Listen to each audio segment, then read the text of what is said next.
نحمده ونصلي على رسوله الكريم أما بعد فأعوذ بالله من الشيطان الرجيم بسم الله الرحمن الرحيم رب يسر ولا تعسر وتمم بالخير السلام علیکم ورحمۃ اللہ وبرکاتہ۔ امید کرتی ہوں کہ آپ تمام پر عافیت سے ہوں گے، ایمان و تقویٰ کی بہترین حالت میں ہوں گے۔ اللہ سبحانہ وتعالی ہمیں اپنے عزت و ایمان میں رکھیں، آمین۔ آج ہمارا عربی گرامر کورس کا لیکچر نمبر 3 ہوگا، سبق نمبر 3 ہوگا، اور آج ہم کلمہ کی اقسام کے بارے میں پڑھیں گے۔ میں نے جیسا کہ آپ کو پچھلے سبق میں پڑھایا تھا حروف الہجا کے متعلق، حرکات کے متعلق، اور ہم نے پڑھا تھا الف اور حمزہ میں فرق کے متعلق۔ اور آج ہم شروع کرتے ہیں کلمہ کس کو کہتے ہیں۔ حروف اور حرکات کے ملنے سے جو الفاظ وجود میں آتے ہیں، جو با معنی بھی ہو سکتے ہیں اور بے معنی بھی ہو سکتے ہیں۔ بے معنی جیسا کہ با اور الف مل گیا تو یہ صرف اور صرف دو حروف کے ملنے سے ایک لفظ بنتا ہے با، جو کہ ایک بے معنی سا لفظ ہے۔ اس کو ہم کہیں پر یوز نہیں کرتے، بلکہ اس کے ساتھ کسی جو لفظ ہے اس کو یوز کرتے ہیں، جیسا کہ با ادب، ٹھیک ہے، با تمیز، اس طرح سے ہم بات کرتے ہیں۔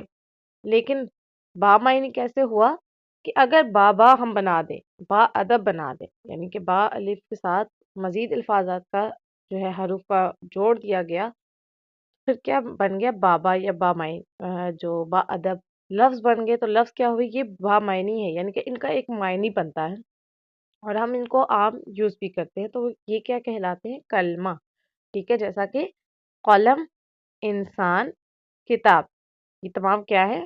با معنی لفظ ہیں۔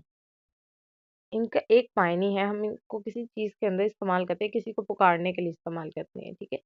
جب بھی کسی زبان کے قواعد مرتب کیے جاتے ہیں تو اسی زبان میں استعمال ہونے والے تمام بامعنی الفاظ کی گروپنگ کی جاتی ہے۔ انگریزی میں یہ گروپنگ 8 کی تعداد میں ہے، جسے آپ پارٹ آف اسپیچ کے نام سے جانتے ہیں، جبکہ اردو اور عربی میں یہ تقسیم 3 کی تعداد میں ہے، جیسا کہ ہم نے عربی میں پڑھے ہوئے پارٹ آف اسپیچ۔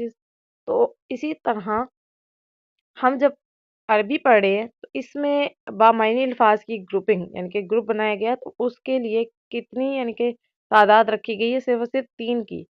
ہم یوں کہہ سکتے ہیں عربی میں کلمے کی 3 اقسام ہے، ٹھیک ہے، یعنی کہ میں نے آپ کو بتایا کہ پارٹ آف اسپیچ کی جیسا کہ الگ الگ اقسام ہے، ویسے ہی عربی میں کلمہ کی 3 اقسام ہے، ٹھیک ہے۔ پہلی قسم اسم، دوسری فعل اور تیسری حرف۔ تو یہاں تک مجھے امید ہے کہ آپ لوگوں کا کنسیپٹ کلیئر ہو گیا ہوگا کہ کلمہ کس کو کہتے ہیں، بامعنی اور بے معنی الفاظ کون سے ہیں، اور عربی میں یعنی کہ کلمہ کی یا اردو میں کلمہ کی کتنی اقسامات ہیں۔ تو یہاں تک آپ لوگوں نے سمجھ لینا ہے۔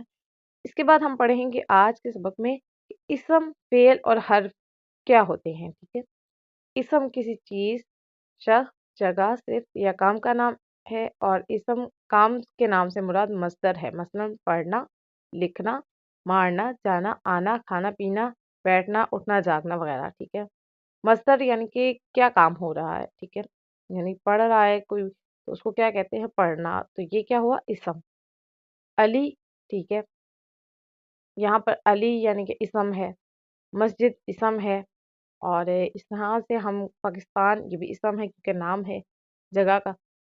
اس کے بعد ہم فعل پڑھتے ہیں، وہ کلمہ ہے جس میں کسی کام کا کرنا یا واقع ہونا زمانے کی قید کے ساتھ پایا جاتا ہے، مثلا مارا ایک فعل ہے، یعنی کہ یہ کام ہوا ہے، مارا، جس میں مارنے کا کام زمانہ ماضی میں واقع ہوا ہے، جبکہ مارنا ایک اسم ہے جس میں کام کا مفہوم تو موجود ہے لیکن زمانے کی قید نہیں ہے۔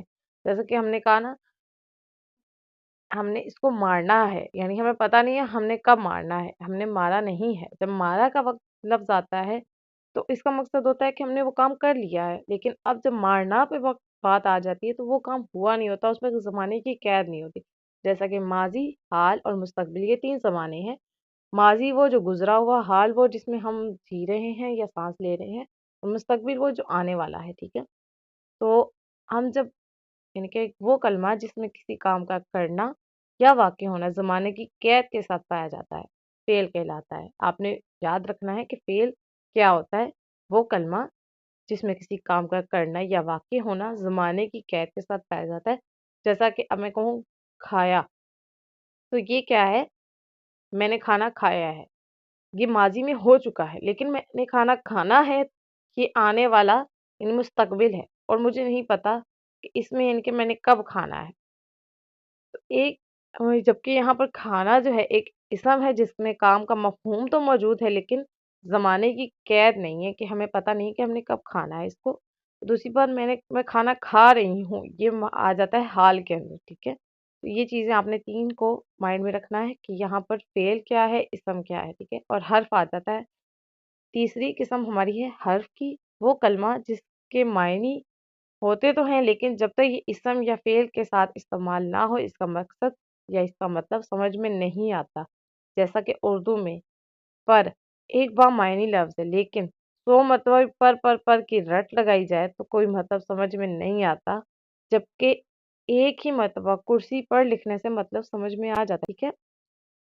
جیسا کہ یہاں پر لفظ ہے ہوں، ٹھیک ہے؟ آپ ہوں تو کہیں پر بھی لکھ سکتے ہیں، بامعنی لفظ ہے، لیکن آپ جب تک اس کو کسی اور لفظ کے ساتھ نہیں استعمال کرتے اس کا مقصد سمجھ میں نہیں آئے گا، اتنا اس کا مطلب سمجھ میں نہیں آئے گا جو کہ اس کا اصل مطلب ہے۔ اب آپ کسی کو ہوں تو نہیں کہہ سکتے، آپ یہ کہیں گے نا میں ہوں، تو یہ چیز آپ نے سمجھنی ہے، وہ حرف جس کے معنی ہوتے تو ہیں لیکن جب تک یہ اسم یا فعل کے ساتھ نہیں مل جاتا، نہیں استعمال ہوتا، اس کا معنی سمجھ میں نہیں آتا۔ تو یہاں پر آپ نے یہ 3 چیزیں یعنی کہ 3 قسم کو اچھی طرح سمجھ لینا ہے، اچھی طرح سے اس کا مطالعہ کر لینا ہے، اور آج ہمارا اتنا ہی سبق ہے۔ آپ لوگوں نے اچھی طرح سے اسم، فعل اور حرف کو تینوں کو اچھی طرح سے یاد کرنا ہے، اور ان کو آپ نے جو ہے سمجھنا بھی ہے کہ ہم نے اس میں کیا پڑھا ہے۔